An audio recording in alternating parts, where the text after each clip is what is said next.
This is Global Order. I'm Hindol Sengupta. I'm delighted that Jerry Rao has joined me once again. The something that I wanted to discuss with him for a long time, the chaos that's that's going on. Between India and the U.S. Is it a reflection of something that's happening within the US? And does the Donald Trump administration today represent, in some senses, a new kind of America? Is that America reconciling to a G2 world, a world dominated by China and America, and where America accommodates China? Or is it a different kind of beast? What's really going on? We'll discuss all of this with Jerry Rao, entrepreneur, commentator, and a long-term watcher of America. Jerry, welcome. Thank you so much, Indo. Thank you. Nice to be with you. I want to start by talking a little bit about how you see America's current moment. It's at once a nation in decline, some say, a superpower in decline, and yet, if it is indeed declining, it isn't declining quietly. Trump represents a particular kind of, loud and abrasive America that a lot of people are finding hard to accommodate. How do you see this moment in America? First of all, I don't buy the story of decline. And I, in fact, wrote some time ago, I don't even buy the story of China being in trouble. These are all stories that make for good media kind of coverage. You can get any number of YouTube opportunities discussing American decline, or the fact that China's real estate market or employment market is in trouble. And these negative stories have a certain cachet in the digital world. I just don't believe it. America is not in decline. It is going through one of the phases very similar to phases that it's been through earlier. 1971, 72, when Nixon took the dollar off the gold standard, was one such moment. 2008, when there was a financial crisis with the Lehman Brothers collapsing, was another moment.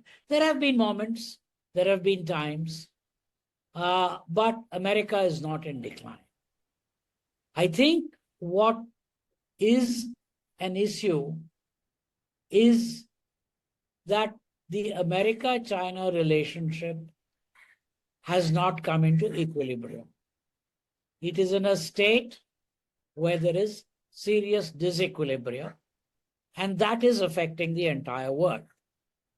Now, if you go back 40 years or even 50 years, the general view in America was that as China becomes rich, the influence of American soft power will be pronounced within China.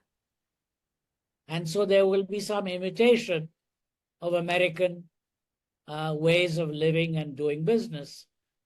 Typically Hollywood, American rock music, American media, all these things this soft power would influence China as it got rich. Now that's not happened. In fact, in the social media sphere, China has walled itself off. No American social media company can operate freely in China. They have created their own social media companies. So this business of being seduced, if you will, by American soft power hasn't happened. So that's a big realization in America, that this game hasn't played out well as planned or anticipated by American elites. And that is kind of leading to a certain reassessment, or has led, it's not leading, for several years now, to a reassessment of America's relationship with China. From the Chinese side, I think they are now realizing that their claim to be a developing country That's how they entered WTO, and that's how they still position themselves inside WTO, is going to work. They're a manufacturing colossus. They're a monopolist in many manufacturing areas, not one. In about a dozen areas, they hold 90% plus market shares. So they cannot call themselves a developing country anymore. And therefore, the area of trade, in the area of finance, in the area of many other things, there is going to be tension between them and the United States. And we are seeing that. Now, where India fits in, we can talk later. But I think this is the older, is a broader global issue between America and China.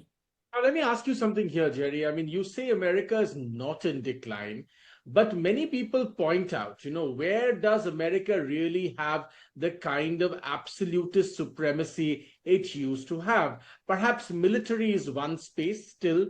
This is one sector where America is still predominant, but at least for instance, in areas within subsectors within defense, areas like, for instance, the Navy, China is very fast and very quickly catching up. Let's talk about technology. Even in technology, where America seemed absolutely untouchable until very recently, in many, many sectors, China now has a lead. And even in some sectors, there are very few at the moment, even countries like India have a real presence, if not a lead. Their manufacturing is, no matter what Donald Trump does, it's unlikely that he can bring back the glory days of American manufacturing. In fact, the financial markets are perhaps the only place where America still dominates because of the power of the dollar. But that too, there's been a lot of conversation about this, is perhaps, or maybe it will be in future, under challenge. What makes you so certain that there is no structural decline in America? Several reasons why I think the structural, there might be a little bit here and there. I'm not denying that. But it's not an overall decline. And it's more than military. I think if you think about it, the Soviet Union was the first country to put a rocket into space. It was the first country to send a human being into space and bring him back. So in certain areas like space technology, and maybe in certain military technologies, the Soviet Union at one point in time was ahead of the United States. But in consumer-facing technologies, always the United States was ahead. And what happens with consumer-facing technologies is they become ubiquitous, they get all over the place, and they come back to impact the military, they come back to impact hard industry. And that's the same situation here today in rare earths or magnets, or maybe in EV batteries. China may be ahead. But in consumer-facing stuff, I think the United States remains ahead. And to transfer from that to military or other applications is much easier than the other way around. After all, in 1940-41, when the United States entered the war, it wasn't making many planes. By 1945, it had re-engineered its entire industrial base to make planes. So to move from a Google to an electrical vehicle, or to move from a Tesla cars to a robots, is easier than the other way around. So American technological, and again, I don't like this word of dominance and so on. It's of relative strength. Relative to others, where are they? And I think they are pretty good in a wide variety of areas. Now let's talk about finance. The generally accepted historical narrative is that one of the reasons France lost the Napoleonic Wars was because it had an underdeveloped financial market. The French government could not issue bonds in Paris. They had to raise loans, which came with onerous conditions. The British government in London, although they were comparable in terms of their industry, science, and military ability, and in fact, in land-based military ability, France was ahead, whereas in sea-based military ability, Britain was ahead. The British could issue bonds. So William Pitt was able to raise money to kind of finance the wars. So the financial strength and the strength of financial markets as a strategic asset should not be underestimated. Talk a little bit about the American moment then, Jerry. You know, what's really going on with Trump? Do you see then Trump as a exemplar of the kind of social tensions America is going through? Do you also see, or do you otherwise see Trump as an example of somebody trying to reassert this confidence back into America? And most importantly and pivotally, do you think, in a sense, I do, and I wonder whether you do, that finally America will land up accommodating China? Because indeed, what other way is there unless China implodes? They will have to accommodate China, and that accommodation process already began a little bit with Obama, then with Biden, and has continued quite strongly with Trump. You can see the difference between Trump's approach to tariffs with China and India, for example. Vast difference, even though, you know, India and China have done the same thing, which is buy energy from countries that Trump and America doesn't like. That finally America will land up accommodating China in this, as has been spoken of in IR circles, a G2 world. Do you see that? Let me start with the first part of your question. I think the media, and certainly people like you and I also, so I just don't want to blame others, are personalizing this too much with Trump. We think this is all Trump. Actually, there is an amazing continuity in, particularly on the foreign policy side. I think Trump's issues are domestic: abortion, woke programs in American colleges, and things like the DEI and things like that, that there are differences, political differences between him and his opponents in America. But on foreign policy, there is an amazing continuity. And even with India, you know, there have been moments, maybe under Kennedy in 1963, maybe under George W. Bush in 2005, 2006, when there was a kind of extra India-America relations. Otherwise, it's been pretty much the same. Obama did try to hyphenate India and Pakistan. He, in fact, signed an agreement in China saying, you know, Asia is yours, we'll worry about the rest of the world, and then kind of backtracked from it. Biden gave F-16 spares and manuals to Pakistan. And after having accepted the Republic Day invitation, he didn't turn up. So it's not been some fantastic thing. On the foreign policy, there is continuity. We should not see Trump as an aberration. This is the way US-India stuff will be. There might be the odd moment once in 20 years when it goes up, like under John Kennedy or George W. Bush. And there might be the odd moment when it will go down, like under Nixon, to the depths. But otherwise, it is not a great honeymoon relationship, and we have to accept that. Now, the next question that you raised is the most important one. Will America make a grand bargain with China?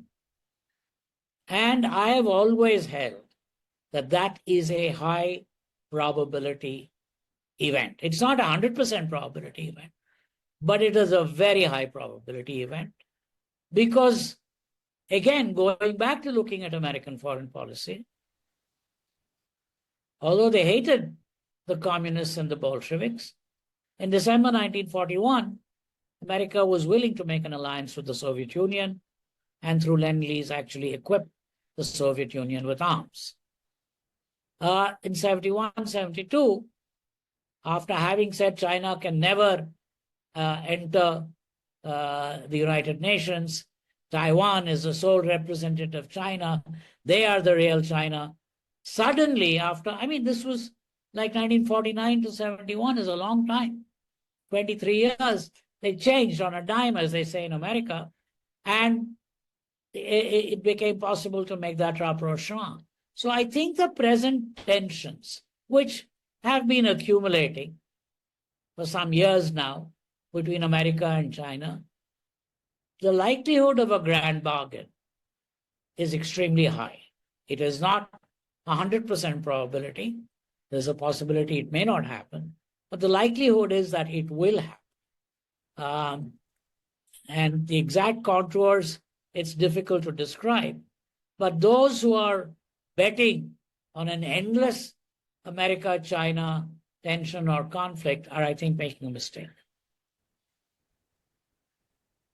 Where does this leave, if we can spend the remaining part of this conversation, Jerry, and talk about what this means for India? Now, there are two or three issues as I see, Jerry. One, of course, and many scholars who have looked at this know this, that India's rise was at a particular level was never going to be easy, and it's going to be a troubled phase ahead as India really tries to rise, because great powers, of course, accommodate only when it works to their benefit, don't accommodate when it's not to their benefit, and so on and so forth.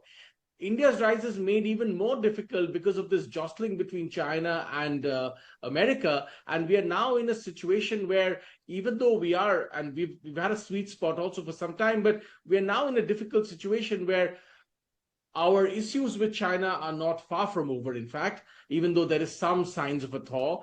The crisis with America has taken a particular kind of, particularly acerbic shape and form, should I say. We still don't know what's going to happen with the final tariffs. And all of this will take time to resolve itself. Do you see these? How do you see these roadblocks? How do you see these challenges as India tries to get to 10 trillion? We are in an extremely difficult situation. And I am kind of relieved that I'm a retired person and not in charge of the country's commercial policy or foreign policy or defense policy at this point in time, because it is not easy. We are caught in an extremely difficult kind of position, and it's not going to be clear how we can come out of it. We have to assume that things might even get tougher. I think any country that is going through what we are going through, which is, we're still a very poor country, less than $3,000 per capita GDP, with a lot of aspirations. And because we have a large population, reasonably big aggregate economy, with a lot of potential, a lot of human capital, a lot of aspirational stuff, a lot of social and cultural conditions that give us a chance for high growth and development. But it's not going to be a smooth ride. Other people will try to put roadblocks, either deliberately or even unconsciously. I'm not assigning malign intent to everybody outside. I'm not saying there's some global conspiracy to put India down. But this will happen, either deliberately or unconsciously, that there will be roadblocks. And our best bet, I think, is to focus domestically. If you think about it, at the time when America grew and eventually replaced Britain as the world's hegemon between, say, 1890s and 1920s, they focused domestically. They didn't kind of worry too much about the rest of the world.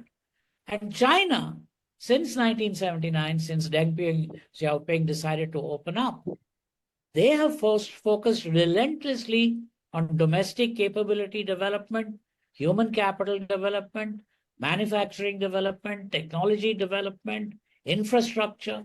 They have more bullet trains than anyone else in the world, all this kind of stuff. A relentless focus, infrastructure. And yes, part of it has also been developing a large export sector, which is making it the manufacturing hub of the world. But it's been focused on their domestic capabilities and capacities. And I think we should also focus on that, because it's always fashionable to waste time on foreign policy. In fact, I've written many years ago, I wrote that one of Pandit Nehru's mistakes was unnecessarily opening embassies for us in Brazil and Argentina and Chile and so on, countries where we had hardly any trade or any relationship. And at that time, we were short of foreign exchange. It was a waste of money. You know, this foreign affairs is always seductive. Oh, India, we can go to UN, we can make speeches. It's not what we should focus on. The fact of the matter is today, if you want to start a business in India, it is going to take you 25 approvals. You have to fill out 42 forms, get 7 no objection certificates. Why can't we fix that? Let's fix our domestic stuff. Let's stop this media haranguing and attacking our business people. If we do that, I think automatically, if we release the domestic entrepreneurial power, if we liberate India, not just free India, but liberate India, in 10 years, we can sit back and look at this government. It encouraged private sector entry into defense manufacturing. What has that done? It's also created private sector success stories, but also the public sector has improved. You know, so suddenly defense manufacturing, defense export is looking nice for India. So it was all one small change of the law. Before that, the law said only public sector will do defense manufacturing. Just one small change of the law. And look at the amount of changes. And if you can change things like that, I think staying focused on our domestic landscape is our best bet. Yes, we have to be cautious, we have to be careful, we have to be courteous, we have to be cordial. We cannot afford wolf warrior diplomacy like China. We should not imitate it. In fact, even for a country like China, I think it didn't serve them well. It actually backfired. And we should not do those things.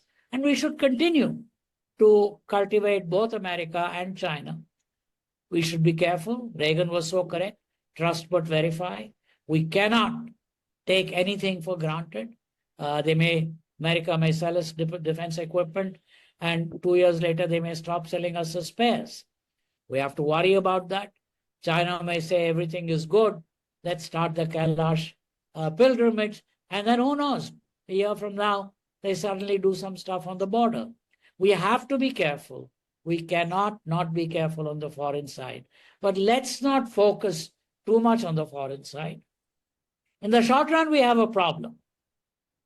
If the 50% tariffs stay, I would say at least 10 towns in India, Tirupur, Namakkal, Vaniambadi, Ranipet, even the outskirts of Bangalore, Surat, Kanpur, Agra, Panipat, Ludhiana, you will see mass unemployment. 50% tariff, because we do have a substantial portion of our exports to the US. So that is something that we can't live with. All we can do is, do some welfare schemes. There is no way you can economically. But at 25% tariff, we can live with it. We can give them all a 5% outright subsidy and make it simple, make it not difficult for them to get it. And they'll be reasonably competitive to take on Bangladesh, Vietnam, etc. And we can retain our market share. I think the important thing is not to lose market share, because once you lose market share, to get it back is difficult. So I am hoping that somehow or the other, we at least get a postponement of the 50% tariff and we keep in conversation. If we don't, I think we'll have to reconcile ourselves. As I said, I see a lot of analysts in Bombay and Delhi saying, oh, it's only 0.5% of GDP, 1%. That's rubbish. For these 15 locations I mentioned, it is a life or death thing. And we can't ignore them.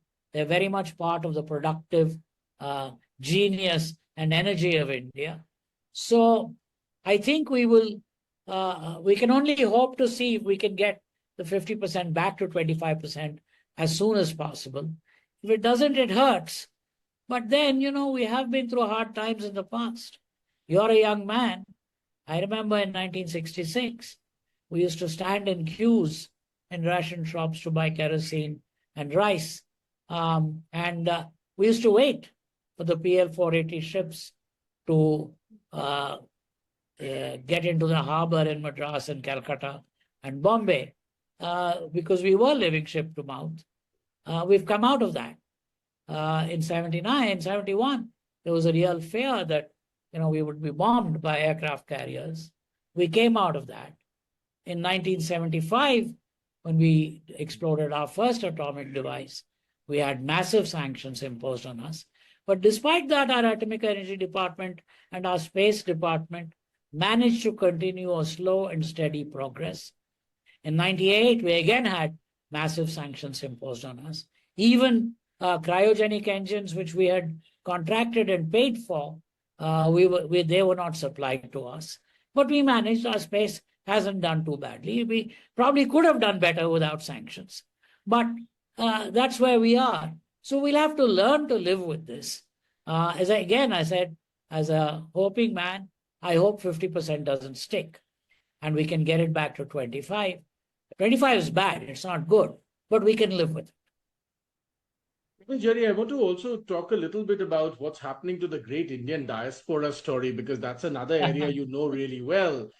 I mean, you have been reading, I'm sure, the newspaper reports and, news website reports and so on and so forth, and social media chatter about the mood turning against Indian immigrants who, until very recently, were seen as some of the most successful, some of the most well-integrated, some of the most contributing factors in any country that they were there. Now, the whole situation seems to have got clouded. Even as we speak, there is this terribly tragic case of this, illegal, I think, immigrant truck driver from Punjab who in a case of misunderstanding roadway rules, seem to have killed 3 Americans. The mood is changing about the Indian diaspora, at least in certain countries. America is one, certainly the UK. Are we reading too much into it? Because I, for a long time, thought we were reading too much into it. But increasingly, I'm becoming convinced that there is something to this story. You're not reading too much into it. It's quite accurate. There is a YouTube clip where the great economist Thomas Sowell is asked by a Jewish guy, what should we Jews do to counter anti-Semitism? And Sowell smiles and says, maybe you folks should be a little less successful. So that is the real issue. You're right. 10 years ago, we were a model minority. We were generating a lot of economic activity. Therefore, we were in the higher income brackets. We were doctors, scientists, engineers, contributing. We were tax paying. By and large, we were law abiding. But that's 10 years ago. And we had probably 1 or 2 Indian CEOs of companies. Today, we have 50 Indian CEOs. We are much bigger. If every year 50,000 H-1B visas have been granted, and if only 10,000 of them come back and 40,000 stay on through extensions, through whatever, over 10 years, you've got 400,000 new people, their spouses, their children, you've got close to 1 million people. So the numbers have gone up massively. We're the 3rd largest immigrant group, Mexicans, Chinese, and us. Now, Chinese have come over a long time, starting with the building of railroads. Ours has been all after 1965, and it has been accelerated after 1990s. The big jump happened, if you remember, with the Y2K computer stuff in 1999, 2000. And after that, there's been no turning back. Every year, several tens of thousands of Indian software programmers are coming into the US. And that does lead, when you have a successful group, a small minority, it does lead to envy and resentment. Whether we like it or not, that's the oldest human kind of condition issue. And that's what we're beginning to see. Now, the United States has not done itself a favor. We have been telling them for a long time that this illegal Punjabi pro-Khalistani element, which is involved in human trafficking, both legal and illegal human trafficking, bringing people legally into the US claiming asylum, which is all bogus. There's, in fact, an MP in India who has openly admitted on TV that he takes money and issues letters to people to go and claim asylum. And illegally, they have been allowing them to come in through Mexico and other places. That this is going to be a serious social issue and security threat, not for India only, but for America. They didn't listen. They just were blasé about it, Canadians also. And now it's coming back to bite them in the back, to haunt them. And unfortunately, once it opens up, I don't think the average American tells the difference between a Khalistani illegal and a legal Indian. They're all the same. So the backlash will be across everyone. There is a grassroots campaign against H-1B visas. Now, there's a guy called Bannon, very bright fellow. I know many people underestimate him. He has been arguing for some time, and he's not anti-India. I've heard him he's reasonably pro-India, especially pro-Indian conservatism, because he's a conservative. But he makes the point that H-1B has been used by American companies to obtain low-cost labor. Now, there's an element of truth to it. Like all these extreme statements, there will be always some element of truth to it. It's not, in my opinion, it's not entirely true, because many of the people who are there on H-1B possess skills that are simply not available at scale in America. America may have 2-3 programmers, Indians will have 60 of them. So you need them at scale to do a SaaS implementation or whatever. So, but there is an element of truth that H-1B has suppressed wages of some aspects of the American labor market. And he rants and raves about it. And he is getting a fair amount of, hearing. People are listening, hey, maybe this is true. And there's a whole kind of spectrum of people who are worried about this. And this is success breeds envy and resentment. And as you scale up, and we are doing it very fast. I think in 30, 35 years, the Indian diaspora in America has just exploded. I think UK is less of a problem because there it's Indians, Pakistanis, it's kind of a confused situation, what is happening. But there too, I think the numbers are beginning to tell. If the numbers are so large, there will be some kind of backlash. And generally, Indians in the UK, unlike Pakistanis or Bangladeshis, again, they are quite successful. So there will be resentment and envy. We have to accept that. And we have to deal with it. It's not easy.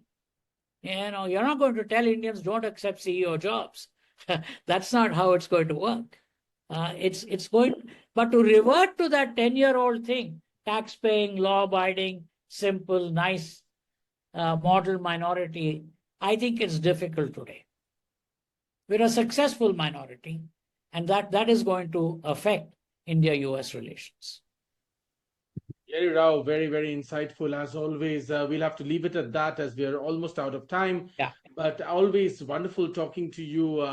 Difficult times for very India. difficult. Difficult as I said, times. I feel blessed that I'm not in any decision-making position. But it is very tough. Even as an observer, one finds it tough.